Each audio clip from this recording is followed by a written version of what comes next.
اللہ فرماتے ثم افیضوا، اس زمانے میں کیا ہوتا تھا، سوائے قریش کے پورے لوگ عرفہ کو جا کر عرفے میں ٹہر کر عرفے سے واپس آتے تھے حج کرنے کے لیے، کہاں کو، مزدلفہ کو۔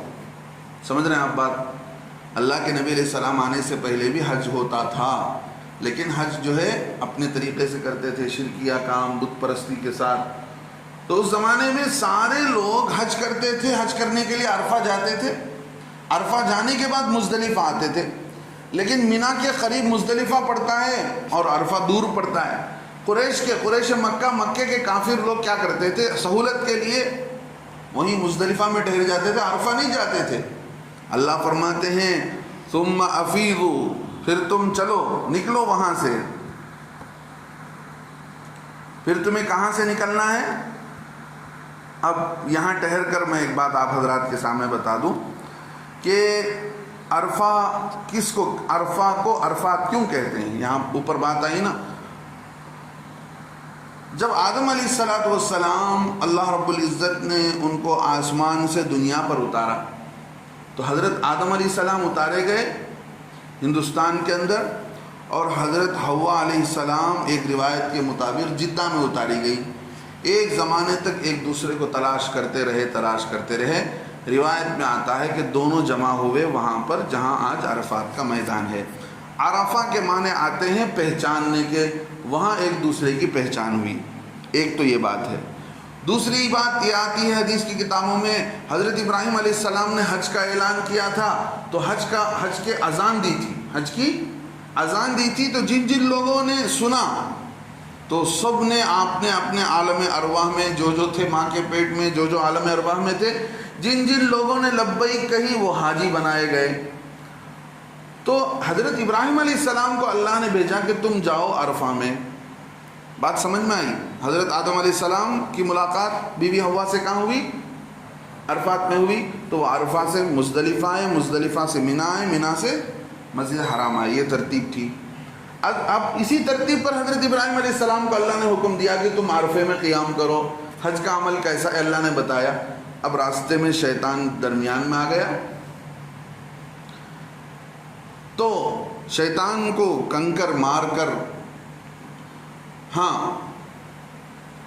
جب راستے میں حضرت لکھا ہے کتابوں کے اندر یوم الترویہ، یعنی جس دن مینا میں قیام ہوتا ہے اسی دن حضرت ابراہیم علیہ السلام کو خواب یہ چیز بتلا دی گئی کہ تمہیں اپنے بچے کو ذبح کرنا ہے۔ سمجھ رہے ہیں؟ اپنے بچے کو ذبح کرنا، یہ بات انہوں نے دیکھ لی تھی خواب کے اندر۔ اب چونکہ شیطان کو معلوم ہو چکا تھا، اللہ کا حکم تھا، تو حضرت ابراہیم علیہ السلام لے کر چلے حضرت اسماعیل علیہ السلام کو لے کر جا رہے تھے، تو راستے میں شیطان آڑے آ گیا۔ تو جیسے ہی عقبہ کے معنی آتے ہیں گھاٹی کے، وہی گھاٹی جس گھاٹی کے پیچھے اللہ کے نبی صلی اللہ علیہ وسلم کے ہاتھ میں آ کر پہلے 6 آدمی مدینے سے آ کر اسلام قبول کیے، آج اس گھاٹی کے پاس جہاں پر پہلی جماعت آئی مدینے کی اللہ کے نبی کے ساتھ، وہاں ایک مسجد بنی ہوئی ہے، عزیزیہ جنوبیہ شمالیہ سے آپ وہاں پر چڑھ کر اوپر جائیں گے، شیطان کو کنکر مارنے کے لیے راستہ جاتا ہے، وہاں ہم نے دیکھا تو بائیں طرف لیفٹ سائڈ میں وہ مسجد وہاں بنی ہوئی ہے۔ تو وہاں حضرت ابراہیم علیہ السلام پہنچے تو شیطان کنکر درمیان میں آ گیا، حضرت ابراہیم علیہ السلام 7 کنکر لیے، شیطان کو مارا، اللہ اکبر، ہر کنکر پر اللہ اکبر کہتے ہوئے شیطان کو مارا۔ پھر آگے بڑھے، پھر درمیان میں آیا، پھر دوسری مرتبہ 7 کنکر مارا اللہ اکبر کہتے ہوئے، پھر تیسری مرتبہ ایسے ہی ہوا۔ پھر حضرت ابراہیم علیہ السلام کو جو نشانی اللہ نے بتایا تھا اس نشانی کے مطابق حضرت ابراہیم علیہ السلام مزدلفہ پہنچ کر وہاں قیام کیا۔ پھر واپس ہوتے ہوئے شام کے وقت میں حضرت ابراہیم علیہ السلام واپس آئے، اور آ کر حضرت ابراہیم علیہ السلام کہاں رہے؟ شام کو آ کر عرفات سے، چونکہ وہاں اس جگہ کو پہچانا، اللہ نے جو نشانی بتائی تھی عرفہ فلاں پہاڑ کے پاس ہے، وہاں جا کر جب اس جگہ کو پہچان لیا تو اس کی وجہ سے بھی اس جگہ کا نام عرفہ پڑ گیا۔ عرفہ کے معنی کیا ہیں؟ پہچان کے ہیں، تو اس کا نام بھی پہچان کے حساب سے عرفہ پڑ گیا۔ پھر حضرت شام کے وقت میں حضرت ابراہیم علیہ السلام قریب آئے. مزدلفہ کے معنی وہ جگہ جو قریب ہے، ازدلاف کہتے ہیں قریب ہونے کو. تو عرفے سے قریب آئے مکے کی طرف تو کون سا جگہ پڑا؟ مزدلفہ. تو قریب ہوتے ہوئے یہاں پر اللہ نے ذکر کرنے کا، قیام کرنے کا حکم دیا تھا، تو اس جگہ کو جو جگہ کے قریب تھی مکے سے اس کا نام مزدلفہ پڑ گیا. یہ روایت کے اندر یہ بات بتا دی گئی ہے. پھر حضرت ابراہیم علیہ السلام چونکہ عرفے کی رات میں بھی خواب دیکھ چکے تھے، اور عرفے کا دوسرا دن جو ہے وہ آتا ہے یوم النحر، قربانی کا دن آتا ہے. اس دن میں اللہ نے امتحان لیا، چونکہ خواب میں دیکھ چکے تھے تو اللہ کی بات کو پہچان چکے تھے. تو صبح کو وہ بچے کے ذبح ہونے کا جو ہم قصہ سنتے ہیں، حضرت ابراہیم علیہ السلام نے حضرت اسماعیل علیہ السلام پر چھری چلائی، تو وہ واقعہ وہاں پر پیش آیا. تو اللہ رب العزت فرماتے ہیں اب تم جو لوگ قریش مکہ کے مزدلفہ میں ہی ٹھہر جاتے تھے، عرفات نہیں جاتے تھے، ان کو حکم دیا جا رہا ہے کہ دیکھو تم پہلے زمانے میں اللہ کے نبی کے آنے سے پہلے مرضی کا حج کرتے تھے، تم کہاں نہیں جاتے تھے؟ عرفے کو نہیں جاتے تھے، مزدلفہ میں بھی ٹھہر جاتے تھے. اب نہ ایسے نہیں ہوگا. ثم افیضوا، پھر پھرو، پھر چل پڑو، پھر نکلو وہاں سے جہاں سے لوگ نکلتے ہیں. من حیث افاض الناس، پھر طواف کے لیے چلو پھرو جہاں سے سب لوگ چلتے ہیں. واستغفر اللہ، اور پرانی زندگی کو یاد کر کے اللہ سے توبہ استغفار کرو. پہلے زمانے میں تم کیا کرتے تھے؟ عرفے کو ہی نہیں آتے تھے، مزدلفہ میں قیام کر کے سمجھتے تھے ہمارا حج ہو گیا. اللہ سے استغفار کرو. واستغفر اللہ ان اللہ غفور الرحیم، اللہ تمہارے گناہوں کو معاف کرنے والے ہیں. پھر آگے اللہ فرماتے ہیں فَإِذَا قَضَيْتُم مَنَاسِكَكُمْ. اب کیا ہوتا ہے؟ اب 8 تاریخ کو مینا میں رہے، 9 تاریخ کو عرفے میں رہے، 9 کی رات کو کہاں آ گئے؟ مزدلفہ آ گئے. اب 10 کا دن، صبح کا دن. صبح کے وقت حکم یہ ہے کہ صرف بڑے شیطان کو کنکر مارنا ہے. کس کو مارنا ہے؟ پہلے دن بڑے شیطان کو. بڑے شیطان کو کنکر مارنے کے بعد اس دن گویا تقریباً 5 کام ہوتے ہیں. 10 تاریخ کو حج کا وہی اصل دن ہوتا ہے، 5 کام ہوتے ہیں. 5 کام میں سے پہلا کام بڑے شیطان کو کنکر مارنا، دوسرا کام قربانی دینا، تیسرا کام سر مڈانا، اور 2 کام کے لیے چاہے اسی دن آدمی کر سکتا ہے یا دوسرے دن بھی، تیسرے دن بھی کر سکتا ہے.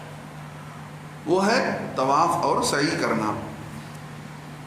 تو اللہ رب العزت بتاتے ہیں فَإِذَا قَضَيْتُم مَنَاسِكَكُمْ، جب تم پورا کر چکو حج کے اعمال، فَاذْكُرُوا اللَّهَ، تم اللہ کو ذکر کرو، اللہ کو یاد کرو. ہم بھی یہاں کیا کرتے ہیں؟ تکبیر تشریق پڑھتے ہیں نا ہر نماز کے بعد، اللہ اکبر اللہ اکبر. وہ حکم کس کو دیا جا رہا ہے؟ حاجیوں کو دیا جا رہا ہے. اس لیے کہ پہلے زمانے میں یہ قریش کے لوگ کیا کرتے تھے؟ بیٹھ کر مجلس لگاتے تھے. وہ اپنی باپ دادا خاندان کی گیت گاتا تھا، وہ ان کے اشعار پڑھتا تھا، وہ ان کی فضیلت بتاتا کہ ہمارے باپ ایسے تھے. اللہ فرماتے ہیں یہ باپ دادا کو یاد کرنے کا وقت نہیں ہے، یہ وقت کس کو یاد کرنے کا ہے؟ فَاذْكُرُوا اللَّهَ، تم اللہ کو یاد کرو. كَذِكْرِكُمْ آبَاءَكُمْ، جیسے کہ تمہارا یاد کرنا ہوتا تھا اپنے باپ دادا کو پہلے زمانے میں. اب اللہ کو یاد کرنا پڑے گا. باپ دادا کو یاد کرنے کی مجلسیں لگانا چھوڑو. او اشد ذکرا، جیسے تم باپ دادا کو یاد کرتے تھے اتنا نہیں، اس سے زیادہ یاد کرو، یا اس سے زیادہ یاد کرنا. اب اللہ بتاتے ہیں کہ 2 قسم کے لوگ ہیں دعا کرنے والے. سنو بھائی، کتنے ہیں دعا کرنے والے؟ ایک لوگ وہ ہیں جو صرف دنیا مانگتے ہیں، صرف دنیا مانگتے ہیں. اللہ دولت دے دے، اے اللہ بچوں کی دنیا بنا دے، بلڈنگ کر دے، فلاں کر دے. صرف دنیا بناتے. اللہ فرماتے ان کو کچھ روزی دے دی جاتی ہے، آخرت میں ان کو کچھ نہیں ملتا ہے. اور کچھ اللہ کے بندے دعا میں کیا مانگتے ہیں؟ اللہ دنیا میں تو دے دے، لیکن آخرت ہماری موت کے بعد کی زندگی بڑی زندگی ہے جہاں ہماری زندگی کا پورا فیصلہ ہوگا، ہمارے عمل کو تو دیکھے گا. تو کیا کرے؟ آخرت میں ہمارے لیے بہت زیادہ نعمتوں سے ہمیں مالا مال فرما. اللہ فرماتے ہیں فَمِنَ النَّاسِ، لوگوں میں سے بعض ایسے ہیں مَن یقولو، جو دعا کرتے ہیں، اللہ سے مانگتے ہیں رَبَّنَا آتِنَا فِی الدُّنْیَا، اے اللہ ہمیں نصیب فرما دنیا کی نعمتیں، دنیا ہی میں ہمیں نصیب فرما، یہاں کی نعمتیں، دنیا کی دھن دولت دے دے. آخرت کا کیا ہوگا؟ آخرت کا جو ہوگا دیکھ لیا جائے گا بعد میں. ہم کو دنیا میں ہی ساری بھلائی دے دے. فی الدنیا حسنہ وما لہ فی الآخرۃ من خلاق. اللہ فرماتے ہیں ایسے لوگوں کے لیے وما لہ، ان لوگوں کے لیے نہیں ہے آخرت میں کوئی حصہ. جو صرف دنیا مانگتے ہیں ان کو دنیا میں اللہ کچھ دے دیتے ہیں، آخرت میں ان کو کچھ نہیں ہے. اور اللہ کے خاص بندے کون ہیں؟ اللہ کے نیک بندے. حاجیوں کو اللہ بتا رہے ہیں اللہ کو یاد کرو. ان حج کے دعا میں اللہ سے دعا مانگو تو کیسے دعا مانگو؟ صرف دنیا نہیں، آخرت بھی مانگو. وَمِنْهُمْ مَنْ يَقُولُ رَبَّنَا، کوئی ان بندوں میں سے کہتا ہے ربنا آتنا فی الدنیا، اے اللہ تو ہم کو دنیا میں خوبیاں بھلائیاں نصیب فرما، وفی الآخرۃ حسنہ، اور آخرت میں بھی بھلائیاں نصیب فرما، وقنا عذاب النار، اور ہمیں دوزخ کے عذاب سے بچا دے.